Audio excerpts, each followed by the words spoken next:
Hey, how's everybody doing? Today I want to share with you how I am rejuvenating 3 orchids that I root rotted and the process of how I am bringing them back to life. And I'll be repotting them, and in future videos I'll be sharing the journey of hopefully the success of bringing these orchids back into a blooming state. If you're new here, thanks for coming by and for watching my video. Don't forget to hit the subscribe button and to like the video, and definitely provide any comments or feedback. And if you're returning, welcome back. So all right, let's get started.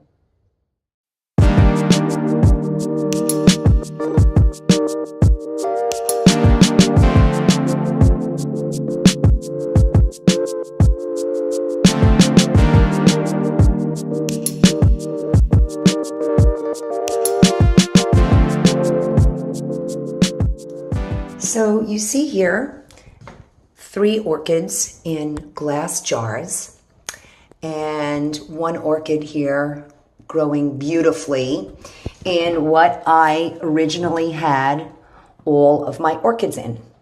And I had them all potted up in clear containers like this with great drainage holes, and where you can see the roots clearly through.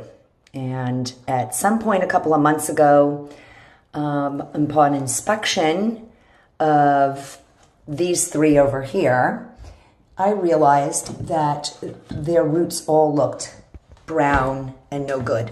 And so I unearthed them, and upon taking them all out of their pots, potted in the sphagnum moss like that, there was not one salvageable root. And I was so upset. So doing some homework and some research on YouTube and Google and various people I follow, I decided that before throwing them in the garbage, I would try to rejuvenate them by a sort of water humidity method. And they are here in my bathroom where they get indirect light in the afternoon. But most importantly, they get the humidity of daily showers. So upon inspection, you'll see what I did for each of these was get a jar with rocks at the bottom that I make sure is covered with water. I placed a little of this sphagnum moss in here, and I make sure that it stays damp, but not overly full. And I literally placed each rootless orchid in here. And they've been sitting in my bathroom like this for about 3 months. And I have to say, I think this humidity rejuvenation is working, because as you can see, this orchid has formed a new root here, and another new root right here. I'm thinking that I will sterilize a cutting tool and cut the stem off here and put a little cinnamon on the bottom so it doesn't have this excessively long stem. It will be an experiment. We'll see what happens. The leaves do look wrinkly and dried out, but the new leaf growing in here looks good and healthy. And that's partly the reason why I decided I would try this rejuvenation method. So there's one. Here's the second one. And as you can see, it grew a beautiful root here, an aerial root.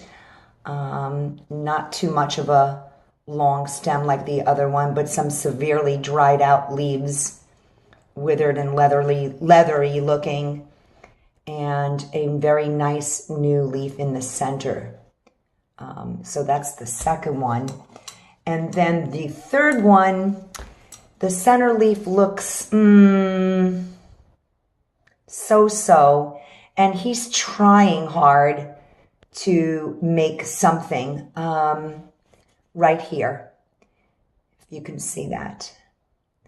But this one has been taking a long time. So nonetheless, that is my orchid hospital per se.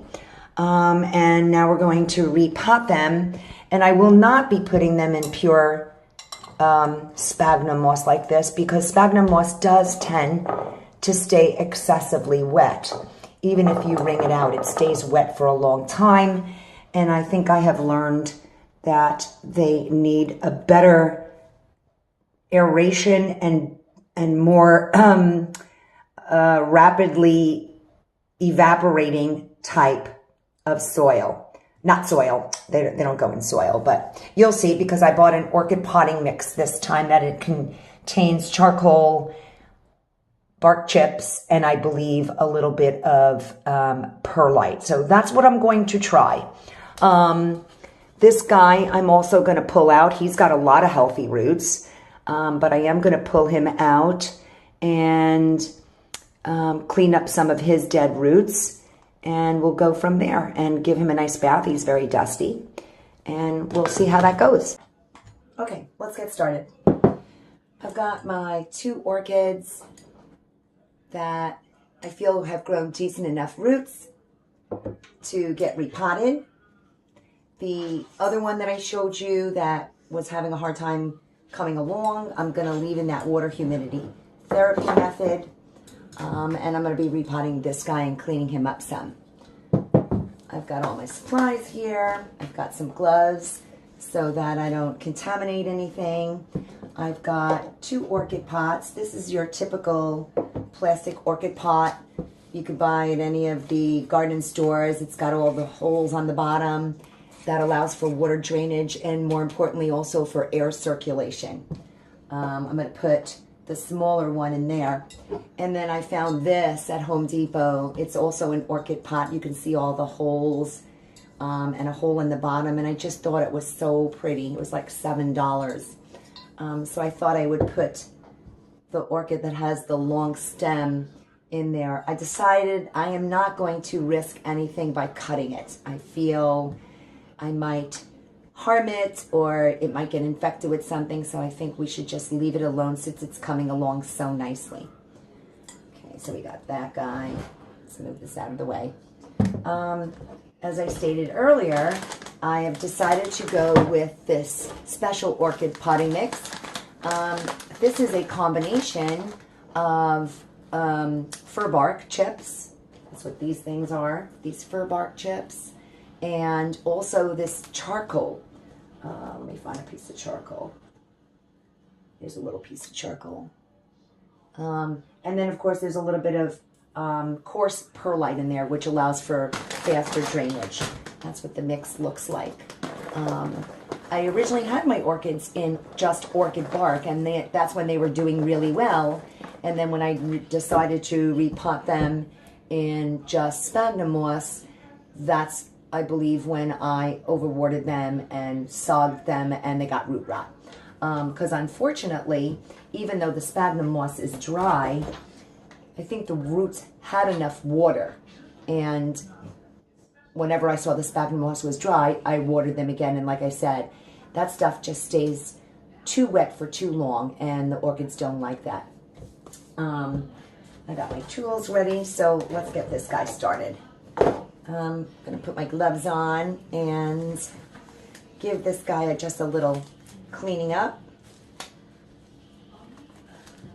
which I don't really think he needs much, but we'll put some of this mix in here. Mix it up really nice. Of course, I got all these great tools over here, but I'm not really going to need that. And then, of course, after I get this guy in here, let's see what's going on with him. If he needs anything removed. I see a couple of these dead old roots. I'm going to trim them away. Very important to keep your stuff sterilized. I just buy regular rubbing alcohol from the drugstore with all things that I cut, and especially your orchids, and just clean them up. Make sure that there's nothing on there. Just going to trim and wipe his leaves down a little bit. Yeah, see how this leaf is extremely dehydrated, and the one underneath as well. The next two look a little better And then, like I said, this center leaf looks really, really good. So that's what we're going to do. So let's get him in here. And of course, most importantly, I want to try to get this root in there, but I don't want to put the orchid in so far that I have that potential of rotting it again, since we just got him going. So let's see how we do here. I'd have to go a little deeper. There we go. So on this side. And of course, after I do this, I'm going to give it a good soaking in water.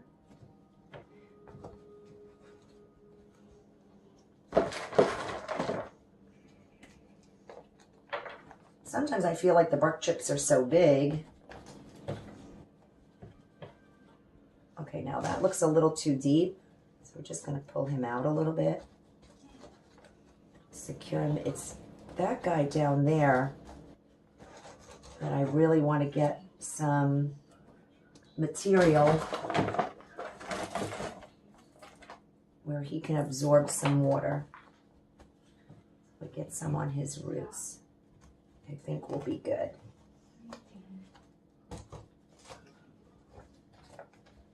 All right. It doesn't necessarily have to be submerged either right now at this point. All right, I think he looks good because he'll be able to absorb the moisture in the air, because I am still going to leave these guys in the bathroom for a little while longer. All right, so that's that guy. All right, let's get, I feel like they don't really put very much perlite in here, but all right, now we got this guy. All right, actually, let's first take a good look at him. I don't think well, we got a little bit of stuff here. We're gonna, some dry, dead stuff we're gonna pull off. Really, we're just gonna leave him alone.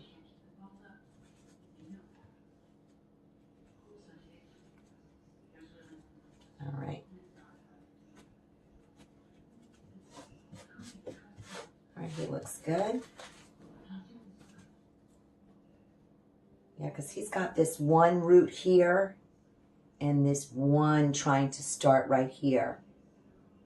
So I'm hoping that by putting most of his stem within the bark chips, more roots will develop down here. So let's see. Let's see how he does.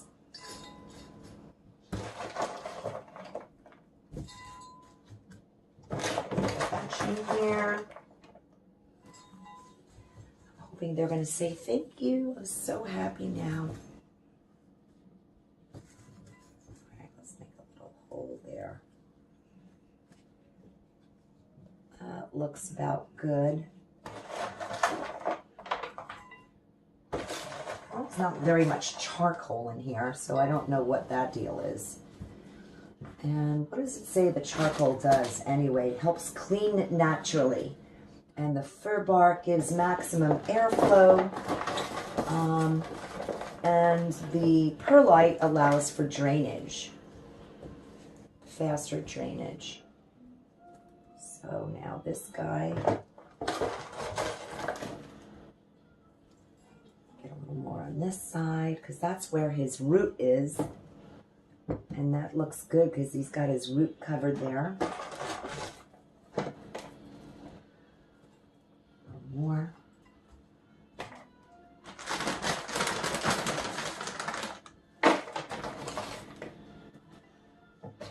Okay. And I think the other mistake I made with the moss was that guy was sticking out, was compacting it down, you know, really pressing it together. You can look, you can even see I still have quite a bit of water in there, and that's the problem with the moss. It just stays, you know. Now obviously here they were just sitting on top, But when you plant them directly in it, it just stays too wet for too long. So, okay, I think he looks good. He's a little crooked, but that's okay. You know, orchids, as you can see by this guy, they naturally tend to lean, and their roots look to attach themselves to something. I really like the way this looks. It's so pretty. It's so pretty. Pretty, pretty. Get a couple more pieces right there. And of course, if you're watching this and you have some tips or suggestions for me, please do not hesitate to comment. Okay, now let's see what's going on with this guy. And I am actually going to use this to collect whatever. I'm going to gently squeeze him, pull him out carefully. Okay. All right, let's clean him up and see what's going on with him. You'll see how much sphagnum moss is really in there. Ooh, there we go. Got a lot of stuff in here, a lot of really nice, healthy roots, and a couple of dead ones in there I see. Try to get all this stuff off.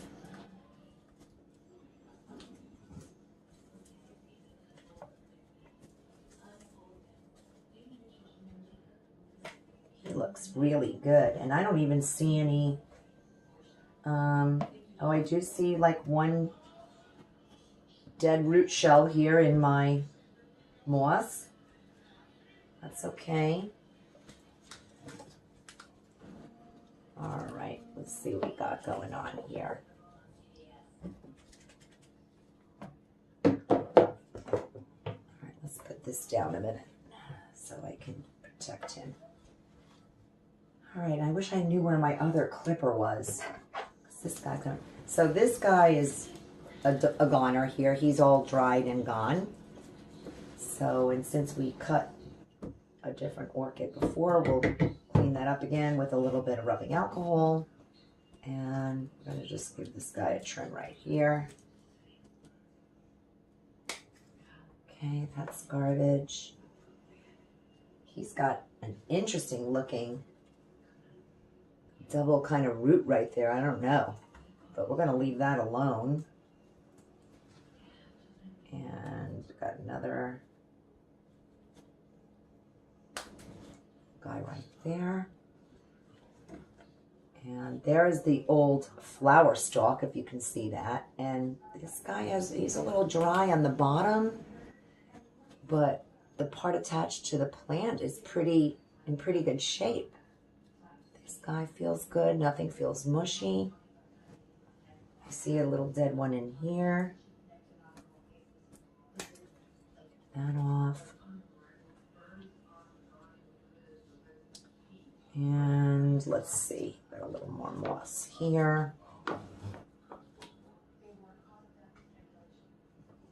gonna trim off this little dead piece right there. And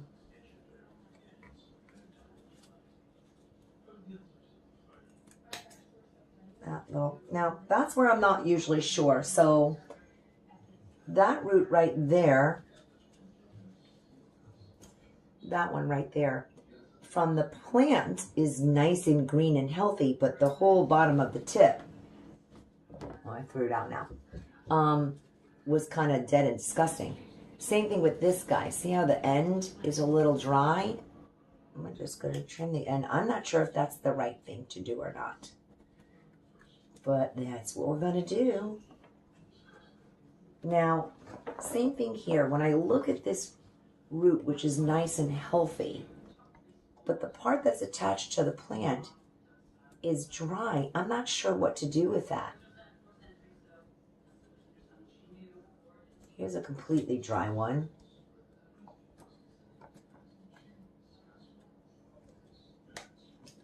Okay, and same thing with this guy. So the end of him is nice and healthy, but where he's attached is all dry. So do I leave him? I don't know. I am not sure. I think since he has a lot of good, healthy roots everywhere else, this one, which seems so fragile and it looks like it's going to break and rot out, I am going to trim that one.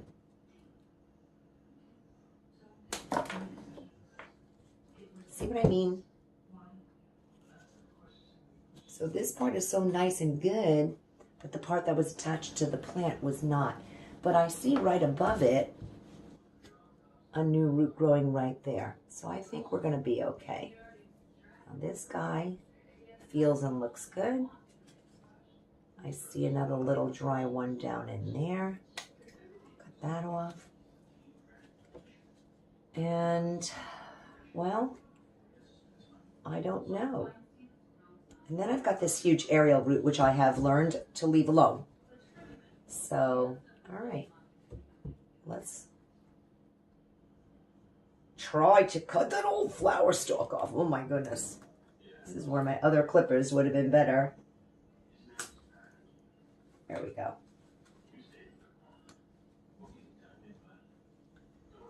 So otherwise, he looks pretty good. Now, this one leaf here, he is yellowing and withering, and the aerial root is kind of resting on top of it. I think that I am going to get rid of that leaf. Hopefully that is not the wrong thing to do. But we shall see. That gives this aerial root a chance to hang more down. I see I had an old dry leaf in there anyway. All right. Now, I think we need to pause a minute because we're going to go wash this out. And we are going to get some... This one's going to be a little trickier for me because he's got such deep roots. And I am not sure.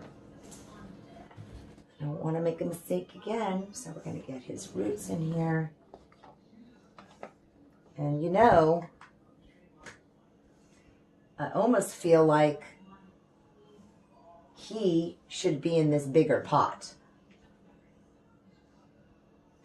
So I think we're going to switch gears. Silly me, huh?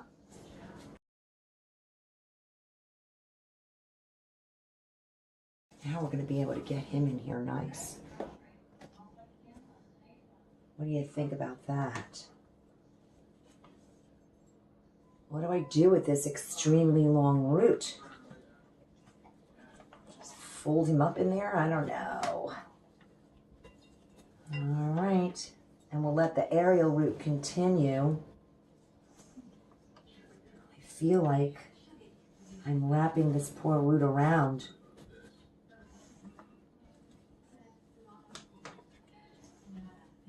I don't want to break it. I guess maybe once I get these orchid chips in there, we'll be better. He doesn't want to stay down. He's saying, no, I don't want to be down. All right, let's go from there.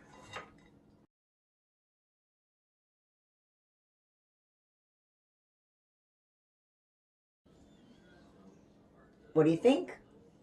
All right. So there we go. We have repotted our 3 orchids, 2 from the hospital, and 1 that's just been growing so pretty. And I'll keep you posted how things are going and see how these babies do. The nice thing about the plastic pots is that you can constantly monitor their roots and see what's happening, and I like that. Whereas this one, I really can't see what's going on as much, but I think This is such a healthy orchid. I think we're going to be okay. Okay, so we're all done with these 3 beautiful babies. And I think they're going to be extremely happy in their new homes. I'm really hoping that this new start in life, that they're going to be beautiful, productive orchids and bloom for me one day. And stay tuned. I will definitely follow up with their progress. Thanks so much for watching. Don't forget to hit the like, subscribe, and notification bell so you'll know when I post another video. And if you live in the Tampa Bay area like me, you know what time it is. It's Gasparilla. This is my collection over the years of unique beads from the famous Gasparilla invasion, which is happening this Saturday. I'm usually working it, and it's a really great fun time. Okay, bye, mateys. Have a great day.